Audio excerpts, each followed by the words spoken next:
And welcome into the Garbage Goal Podcast. I'm Patrick, along with Colin for another episode of All Florida Lacrosse. We're glad you're with us. Episode 4, I believe, yes, because we started with 0, and now we worked ourselves up to episode 4. So we've made it all this way. It's been a great journey. We hope we can make it to 5. Well, that'll be for next week, so we'll see what happens. There's a long time, 7 days between now and then. But we're going to have a fun show tonight. Tonight it's going to be me and Colin. We're going to talk Florida lacrosse. And today what we're going to do is we're going to do hot takes. And there's some stuff that Colin and I want to talk about and kind of break down, have a little bit of fun as we barrel through it. And so I don't know what Colin's bringing to the table. He doesn't know what I'm bringing to the table. So this is either going to be amazing or a complete disaster. So you wait and see.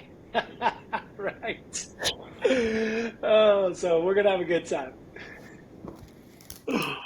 I'll tell you this: the fact that we're on episode 4 is already a dub in my book. It's been a lot of fun with the guests that we've had, from Poe to Torres to Danny, and now this one not having an interview because Patrick forgot to set it up, even though we thought we had somebody. But we'll get that for next week, maybe. It's just going to make the anticipation for next week that much greater. That's what it is. Yeah, and it is actually pretty cool. Yeah, it is pretty cool. We're really excited about people that have tuned in and have been listening on Apple, on Spotify, also watching the episodes on YouTube. So trying to give you some variety. We're also, I don't even know if you know this, but we're on TikTok, and cool. We're obviously on Instagram with the Orlando Lacrosse Report, because of course the Garbage Goal Podcast is powered by the Orlando Lacrosse Report, which basically consists of me reposting all of the local boys lacrosse teams' content. And really that was the birth of what the Orlando Lacrosse Report is. I don't pretend to, I don't walk around with a press pass. I don't pretend to have some kind of, authoritative narrative on Florida lacrosse, but I did think it was important that that the teams in Central Florida, the boys teams, get some notoriety. And one of the easiest ways to do that was to consolidate that all into one feed, which turned into be Orlando Lacrosse Report. And I think I've been doing that 3 years now. And people are like, "How do you do all that?" And I said, literally in the morning, I just sit down with a cup of coffee for 10 minutes and I go through content and just repost. So for all of you lacrosse players in Central Florida, all of you high school coaches, all of you parents, if your team doesn't have an Instagram account, you need to start one. If they have one and it stinks, make it better. And if you're posting stuff, you need to tag Orlando Lacrosse Report so we can repost it to all of our followers. So we appreciate everybody following us, and you can check us out on Instagram, TikTok, all those good things, or even on Facebook. I think it just funnels into all the people that are still looking at Facebook. Do you look at Facebook? Me, unfortunately for work, I need to. We both live in that world of sales and connecting with people. But I'll tell you, from our side, from Winter Park High School, it's been awesome with the Instagram page. It's helped us connect with alumni, and we're trying to build an alumni database for our high school, and reaching people through Instagram has been probably the biggest thing for us to be kind of our information center. So for sure, any coaches that are out there, it's very easy to do it. Most people are on that more now than the book. I have no idea what TikTok is or Snapchat or all these other things. It's just me dancing with lacrosse sticks and stuff. That's all it is. You get a TikTok account. Isn't that kind of go with it? I'll tell you what, though, I do have to give a shout out. I believe it's Olympia High School, and I don't remember if it was this year or 2 years ago. They might have the best Instagram account in all of Central Florida for boys lacrosse, because I think one of the players or one of the students at the school runs it, and they'll put the logo over the top of movies where it's like Rocky fighting somebody, and it's whatever the team they're playing, and it's hilarious. They literally have the best Instagram account, and it's always it's so much fun. And the ones that the players run to me are probably the most fun. But anyhow, that's that on Instagram, TikTok, all that stuff. So make sure you're following us. So here's what I want to get into today, Colin. Is I'm gonna break this down a little bit. So I was reading the other day. Everybody knows NIL, name, image, likeness. We hear about it in college sports. It is taken over college football primarily, but we are seeing it in college basketball. Actually, one of the most what they believe will be the highest paid NIL deal actually went to a women's lacrosse player from Clemson who's now at USF. and who's a player from Episcopal, I believe it is, up in Jacksonville, and her deal could potentially be worth tens or hundreds of millions of dollars because she got equity in the company and blah blah blah. But all this NIL stuff, right? It is like become the rave with college, and there's high schools now that have NIL availability in their state. Florida does not. We're one of, I believe, 30 states right now that doesn't have NIL availability. But the FHSAA, which is our governing body, like them or lump them, they are talking about instituting and allowing NIL. So what does that do, not only just for potentially boys lacrosse, if you say you have some crazy, amazing player or a hookup or a popular team, just for high school sports in general, do you like it or not? You look at the college. I mean, we're both big college football people, and it's been so long that the universities were making millions. I mean, you watch that Johnny Manziel documentary, and to see how much money the university made after they beat Alabama, it's just unfair off the backs of those kids, and I get it. I think it's absolutely absurd to think about NIL coming down to the high school level for a multitude of facts. At the end of the day, I mean, I don't coach to make money, but there's zero money in right. I mean, you think about just lacrosse. I know the stipends for high school coaching, it's less than $2,000. You're working for free. You're talking about. I mean, I'm a volunteer assistant coach, and I probably give 3 hours a day during season, and then that's not even including video time. That's not including half the time that we're talking with coaches and game planning and doing different things. To think that any of our players could profit, it just doesn't equate. Some of our players are playing Division I lacrosse and they have NIL deals, but it's really just a partnership with companies where they're giving out promo codes, things like that. Maybe they make a buck here too, but yeah, I just don't see how it could translate. And again, now we're waking up, and one of the things, I mean, as a Florida State fan, the amount of people that we've transferred in and out, I already hate seeing the transfers at the college level, and now you're going to see it in school. I think it opens a can of worms that none of us are going to understand how to work, and now you've got kids making money, and what do those attitudes turn into? Well, I know that there was an NIL deal given to a high school player up north. I believe it was in Long Island, who was a top player at the time. I believe he got a deal with a brand, right? So one of the lacrosse brands sponsored him. I don't know what the details of that exactly were, if it was just a little bit of money, some free gear. But regardless, there was incentive to promote that brand through that player. And I'm like you, I don't like the idea of it. But on the flip side of that, if I am specifically, let's just call it what it is, if you're at a private school and you're looking to grow a program or attract players and you have NIL, and I'm sure there's going to have to be some kind of caps. Like, you can't just be like throwing crazy amounts of cash kids. But if you can convince a kid like, hey, the NIL allows us to do this, maybe it's $5,000 a year, or it's free food, or it's a car, or I don't know, whatever that thing is, and you give that to kids and say, hey, you can come play here versus playing there, or you can come all the way to here and live on campus, or you can travel to this campus, or whatever it is. Now, if I'm a fairly wealthy, say, booster at that school, and I just said, hey, I want to drop 50 or 100K to win a state championship or give myself a good chance at my school, I probably would do it if that's a drop in the bucket. I'm just playing devil's advocate, you know what I'm saying? So, like, it can get really dicey really fast, but also a huge advantage to a school that could actually facilitate it. Well, I mean, you think about it now, and people can make their own inferences of who we're talking about, but at the end of the day, the private schools can already do things that other public schools can't do. Sure. Last week we had Poe on, and we were talking about growing the game and actually making our communities all better in lacrosse, where you see a lot of people transferring to XYZ school, leaving their programs where they could have made those programs a little bit better, and now you've got 2, 3 maybe good teams in every big city, and everybody else is just a secondary market. So now you talk about adding something like this on, that's not going to go to the teams that are developing, that are starting, that are getting these programs going. It's going to go to the guys that already have everything, right? That's true. That's a good point. Look at those other places. I mean, there's always the joke of the $100 handshake. That's been going on forever. Now it's just brought out to the light. It seems like an inevitable path. I can't see it happening here. Football, it's gonna happen. You're talking about Nick Saban came on talking about paying kids $5,000 just to come for a visit.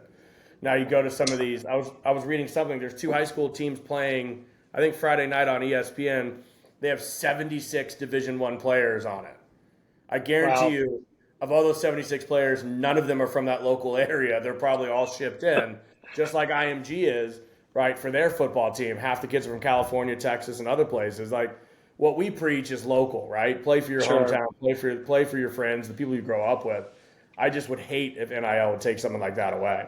Well, it'd be interesting to see what happens with NIL, with FHSAA. Nothing's been set, nothing's been determined. It's simply a conversation or a recommendation that is being put together by the FHSAA, as I've read it, and they are going to be reviewing a proposal. The Board of Governance is going to look at it, and then they're going to decide, hey, this is what we will or won't do. So who knows? We'll see what happens. It's a crazy, interesting time to see all this starting to trickle down even to potentially even to the high school sports. So That's my NLL. That's my first hot take. What do you got for me? What are you going to hit me with? My hot take, and this is a Homer hot take, face-offs are good for the game of lacrosse. Oh, man.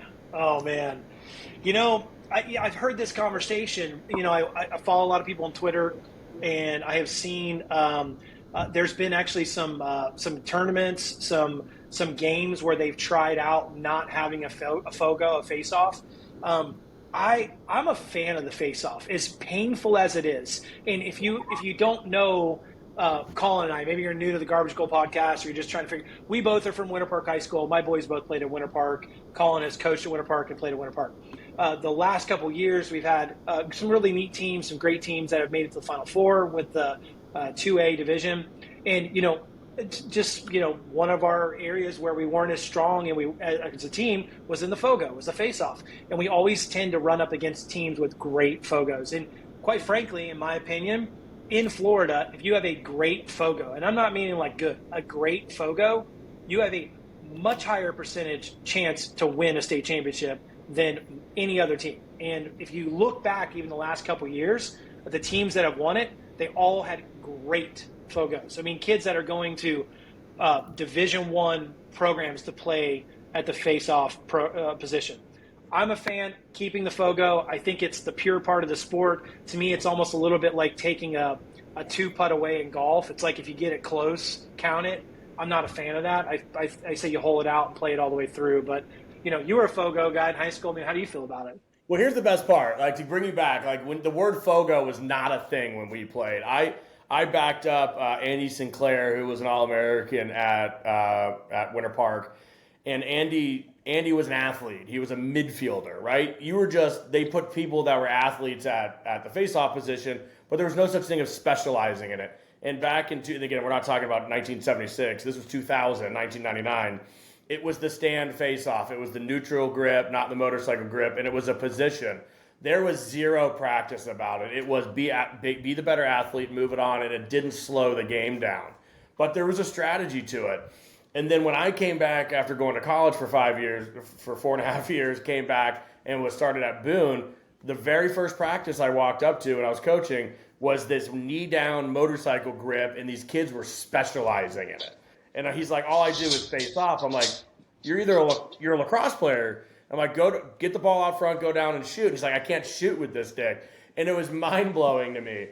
In the game, it evolved and it specialized, and people did so many different things. Heads were designed for just face-offs. And I think we kind of went a little too far away from the game and made that a problem where the kids were just spinning and slowing everything down. Now the NCAA and now the FHSAA has followed them. Now we're back to standing, and you've got a neutral grip, which has completely changed the game. We had amazing face-off guys with the knee down. When they immediately started changing the rule, we still had our kids go knee down because it was an advantage. Now everybody's on an equal playing surface, and I love it. It's back to it. You don't get a lot of the neutral draws where guys are sitting there fighting for 37 seconds, 40 seconds, and the game just slows down. You see a lot of action that's moving out of it. And I think it's been a good thing for the game of lacrosse. The make it, take it. Me and a couple of the coaches have always talked about the make it, take it. You score a goal, you take it back out, and you kind of keep the pace going. In my opinion, that changes the game way too much.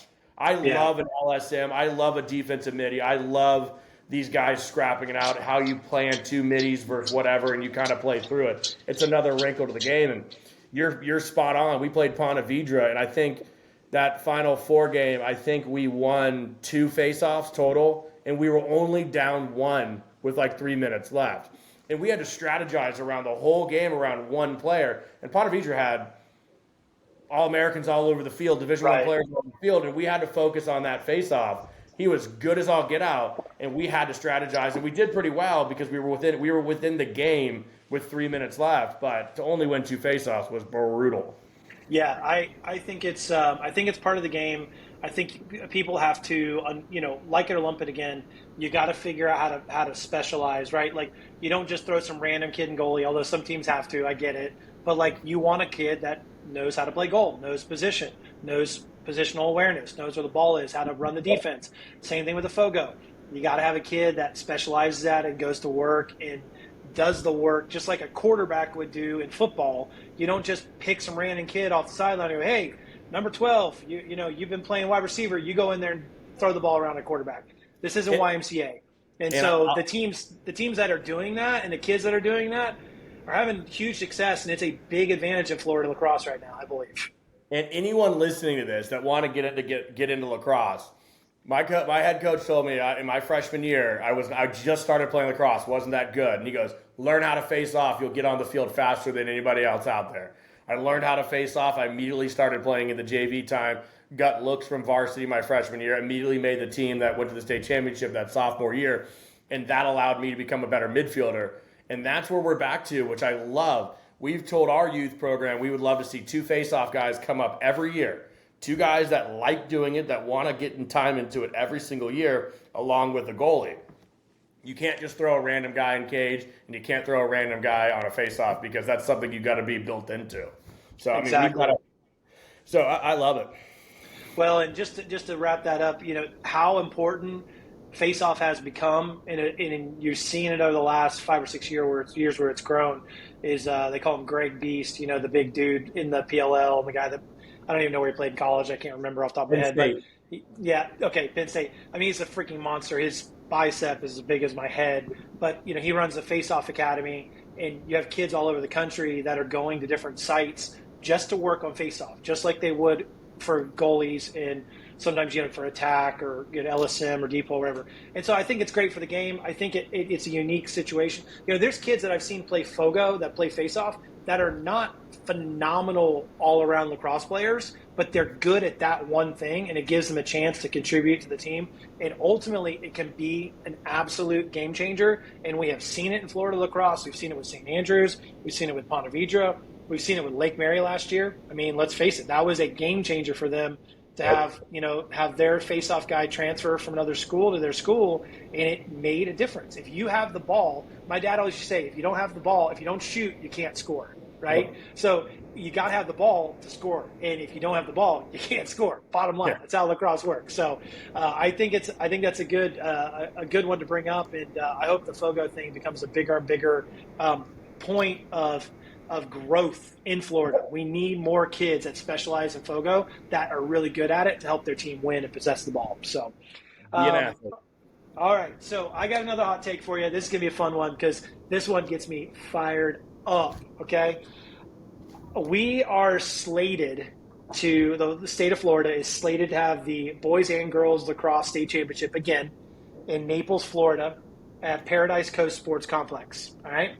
Now, that is in Naples, Florida. If you've never been to the complex, first thing, let me say this. If you're from Naples, if you're from the sports complex, just take a deep breath. It's a phenomenal facility. Beautiful. I mean, I don't know if there's a much better facility in Florida. Now, the turf is a little sketchy at times. That's tough. You just the kids have to figure that out. Turf shoes, cleats, whatever it may be. But the location for the FHSAA State Championships, the Final Fours for 1A, 2A, boys and girls is again going to be in Naples. Nothing to do with the facility as much as the location. Naples is really down amongst itself in that far southwest corner of Florida. It's not central to the state. If you're a team like Maclay, if you're a team like Ponte Vedra, you're making a 6-7 hour drive down to Naples. Should this be in Naples? why or why not? Because I have a strong opinion, and I'm curious what you think. I'll tell you this, and you said it right. I mean, we couldn't be more thankful to the Volunteers. I mean, we've been very fortunate. We played in the last 3 Final Fours. One was at where was the one? I'm trying to remember. It was at NERP, right? Austin Tyndall, which basically in Kissimmee, Florida. For those that don't remember, Winter Park Lake Mary, which I think was one of my favorite games I've ever played or coached in. It was a Final Four game, and we played what I can only imagine relates to a summer lacrosse classic event. Parents were 3 inches from us. Anyways, and then we transferred to Naples, which is like the Taj Mahal. I mean, the facilities are out of this world. Plenty of parking. There's plenty of things to do. There's hotels everywhere. But come on. Anyone, and again, we're very fortunate. We're in Orlando. We're central at anything. So does it blank to go down there? Yes. It takes us 4 hours to get down there. Very hard to get all the kids down there. We have AP testing at our high school. We have, IB testing at our high school. The state of Florida has that. A lot of our kids have to drive down there, play a game, drive immediately back to do their IB testing, then drive all the way back or potentially miss the games because of that, depending on how the schedules work. But it is in the most remote, out of the way, non-convenient to anyone. And my background is an event organizer. I worked for Embassy Sports and Golf Channel for 14 years. In no way, when you're looking at something like this, would you pick a location other than that, other than they're giving you one heck of a deal. I can only assume that the FHSAA is getting, what they need to get taken care of. Because we all know the number one location, and Danny said it on the podcast as well, the number one location for anyone to play at is in Central Florida. Absolutely. You've got Disney Worldwide Sports that has boatloads of fields. You've got plenty of hotel rooms. Central location to everybody. Sorry, Miami, totally understand it. Sorry, Panama City, you guys are out on the outskirts. But at the end of the day, everyone can meet in Central Florida. There's also multiple high schools that you can put together if you wanted to do something like that. But Disney Worldwide Sports was one of the best experiences I have ever had as a student athlete playing there. And I guarantee it would be an easier accommodation. And if you had to take a straw poll from all the coaches, I guarantee you Orlando and Central Florida area would win. Absolutely. And my problem with what happened from the year 3-4 years ago when we had it at Austin Tyndall Park, which is a good park, but what happened is they put the semifinal games on regular fields. Okay, so if you weren't there, imagine showing up at a lacrosse tournament and there's 8-10 fields out there, and then on 4 of the fields you have basically roll-in bleachers which only hold maybe 100 people total, something like that.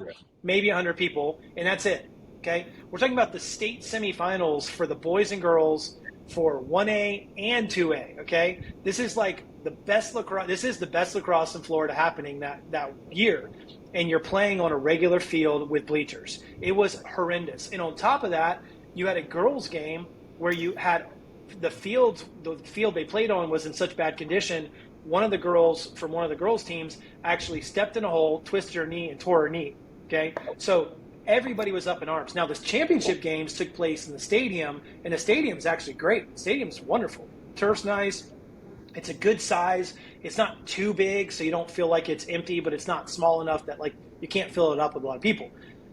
And I think so many people were so upset about that situation, and specifically, great example was when the Lake Highland girls played there, their game was packed, and then when Winter Park played Lake Mary, you had 10 rows deep of people standing on the field. It was bonkers, just crazy. And so you went from this one extreme to now we go all the way down to Naples. And again, they have to bid on it and win it and all that. But it feels like the FHSAA was like, okay, here you go. Here you go. Take that. We're going to go down here and we're going to put it all in this place. They gave us a deal. All the games are going to be here, but you're also all going to be 4, 5, 6, 7 hours away, except for the couple teams coming from Miami, and we're just going to do it down here. Yeah. And I don't understand it. That Austin Tyndall experience was on, again, I'll never forget it. We had a kid that, had a history of concussions, had done really well. And we just came off at half and we're dying, and there's no coverage, there's no locker rooms, there's nothing. And here comes one of the FHSAA volunteers painting a line right down the sideline as we're going, and he starts not hallucinating, but he starts getting a little sick, and I think he even threw up, literally just spray paint going everywhere. And I look at our coaches, I'm like, is this really happening? And again, Naples is a great field. Yeah, it's awesome. Again, Lake Mary, Lake Brantley, Winter Park High School stadiums are all great locations. Again, those are just three randoms. Bishop Moore's is very good. Lake Highlands is very. I mean, you could do all of these. That's great. Not in Naples. Hot take here. Naples is a long way away, middle of nowhere. No one lives there. It's a retirement community.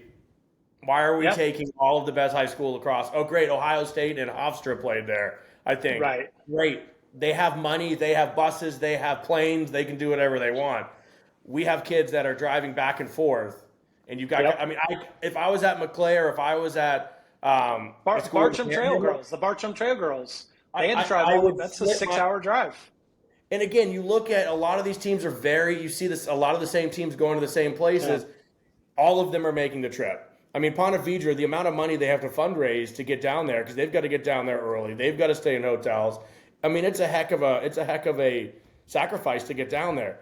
But again, if Disney doesn't want to play ball, I get it. The FHSAA has to cover expenses or do whatever, but there's got to be a thought of the athletes. Again, you talk about whatever that's called, expansion. You've got Oregon flying to Rutgers on a Tuesday, and they got to get back Wednesday to take tests. It's like, come on, can someone take a step back and have that conversation?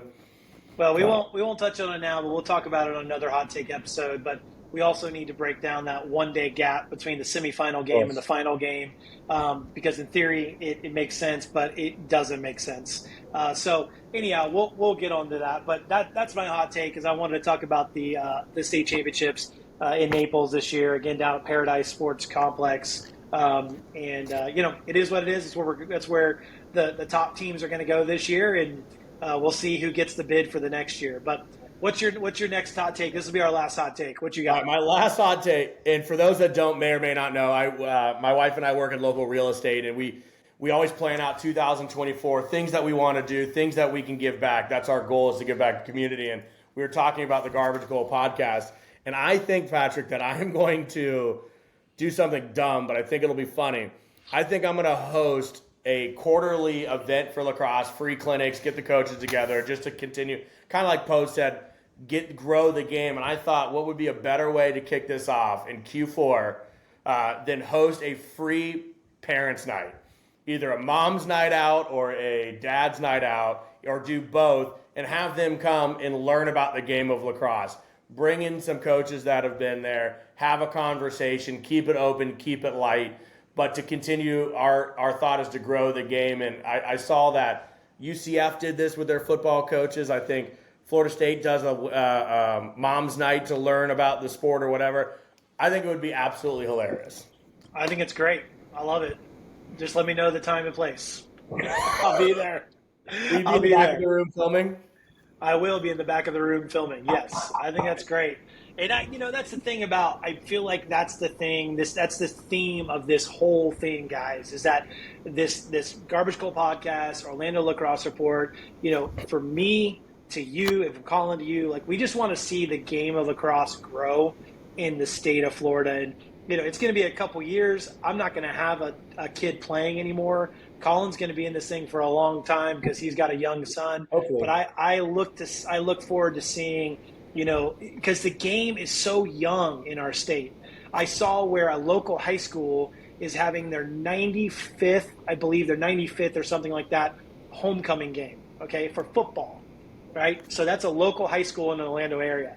And I'm looking back at the state championships that have been FHSAA actually sanctioned state championships, and it only goes back 15 years, And so to think about how young the sport is in Florida and how much potential is there and what it's going to take for that to go to that next level, it's going to take stuff like this where people can come together, they can learn from the game. This past weekend, I was at a scrimmage and or at a Orlando Fall Ball League from Lacrosse Club Orlando, and I saw a bunch of my I call them my friends from Lake Mary because we have a great love-hate relationship because, we've just battled it out over the years. Our kids have. And I love all those guys, and we like to talk smack and be ridiculous and make funny jokes. And so I walked up and they were like, "Hey, it's Patrick." And I was like, "Hey, I would prefer you refer to me now as a social media influencer. And, I'm going to be charging you for autographs and, all that kind of stuff." But, that's the kind of community and camaraderie that we hope that you are building in your program and we're going to build in Orlando. And so, like, if you see me out and about, please say hi. If you see Colin out and about, say hi to other parents. If you see a kid wearing a shirt, go, "Hey, man, do you play for, you play for Lake Brantley? You play for Lake Howe? You play for, whoever it is, Seminole High School? Who do you play for?" And get to know some of these kids, encourage them to stick with the game, and help other parents get plugged into the game. I love the idea, Colin. I just, like I said, need to know the date and time, and I'll be there. The first thing it's going to say is shoot it is not the thing you should yell at your son when he's standing on the other side of the field, or wheels. Listen, this is a whole episode of everything that me, you, and every parent out there stupidly has said over the years and probably will continue to say, but we're going to break all those things down one day in a Garbage Goal podcast because I'm telling you, I have said some of the most ridiculous, embarrassing things on a lacrosse field that I still to this day am haunted by. You and me both, buddy. You and me both. Well, listen, man. I love the hot takes. There's so many more. We're gonna get into more of them as our episodes come along. Yeah. Again, thanks so much for tuning in. Thanks for downloading the podcast on Apple, on Spotify, watching on YouTube. Be sure and share it with your family and friends. Subscribe as well. It's really important that you subscribe. So that way, as a new episode drops, you'll just get notification on your phone, and then you can just listen in and see what's going on. And we got some more guests lined up the next couple of weeks. We're super excited about. We got some good ones. We got some really good ones. We have some fun stories. So it's been exciting to see the response, and it's again, this is all about fun. It's about a conversation, and that's what we're looking forward to. So make sure you subscribe and like or whatever the things they say. Tickety tockety, let's make it happen. Yep, that's it. Tag us in your TikTok dance. All right, everybody. Thanks for tuning in to the Garbage Goal podcast, powered by Orlando Lacrosse Report. For Colin, I'm Patrick. We'll see you next time. See ya.